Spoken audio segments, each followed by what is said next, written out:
la classe patrimoine du collège de Kankeli. Qu'est-ce que c'est? On est une classe qui adore apprendre, échanger, faire des rencontres. On a débuté notre projet avec la volonté de partager, découvrir et faire découvrir. L'objectif premier, c'est de mettre en avant notre patrimoine culturel et naturel, de sensibiliser les plus jeunes à protéger Mayotte et à protéger le lagon et la culture mahoraise en même temps. On veut vraiment faire un projet génial, amusant, intelligent, innovant. Concrètement, notre projet, c'est d'utiliser le jeu vidéo comme un outil pour faire découvrir à la jeunesse mahoraise et à toute autre personne la richesse et la diversité de notre patrimoine. Par exemple, on a une langue à nous, le chimoré, des plats traditionnels comme le pilao. On a un des plus beaux lagons du monde. Mayotte, c'est aussi une histoire, un mode de vie. Les mabashingo, la culture de l'ilang et la pêche au jarifa, qui est peu documentée et mal connue. Et au final, c'est tout ça qu'on cherche à mettre dans notre jeu vidéo. On a fait tout un travail sur quel élément intégrer, comment expliquer et sensibiliser. Par exemple, ce n'est pas tout de dire « Regardez, on a un joli lagon ». Il faut aussi dire « Attention, il est en danger » et voilà comment on peut le protéger.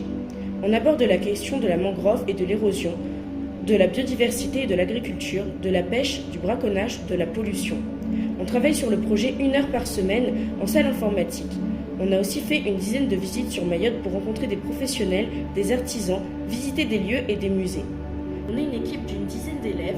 On s'est réparti les tâches selon nos compétences, nos envies. Pour s'organiser, on utilise des outils de gestion projet vus en cours de technologie, le diagramme de Gantt, le diagramme de perte, etc. Certains élèves travaillent sur le contenu visuel. Il faut dessiner les éléments graphiques du jeu, les numériser et les intégrer.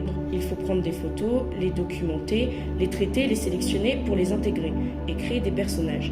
Une autre équipe a travaillé sur le contenu textuel, les messages à faire passer, le côté sensibilisation, découverte des métiers, de l'histoire, de la culture mahoraise. Il fallait réfléchir au dialogue, au QCM, aux anecdotes. Et enfin, une troisième équipe a travaillé sur le côté technique. On a utilisé RPG Maker, qui est un logiciel qui permet de créer un jeu d'aventure avec une programmation simple à prendre en main.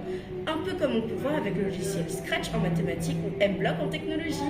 On a programmé différents événements pour donner vie à notre jeu. Le jeu consiste à parcourir une carte de Mayotte et faire la rencontre des habitants de l'île. C'est un peu un jeu de mémoire, car il faut se souvenir de qui on n'a pas encore rencontré, et chaque rencontre est l'occasion d'apprendre quelque chose sur Mayotte ou de révéler un défi, un petit challenge ou un QCM pour découvrir Mayotte.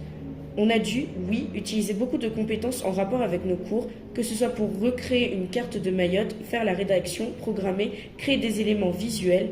On aimerait aussi faire notre propre musique. Pour conclure, moi j'aimerais dire que c'est un projet à la fois riche dans sa conception que dans son résultat.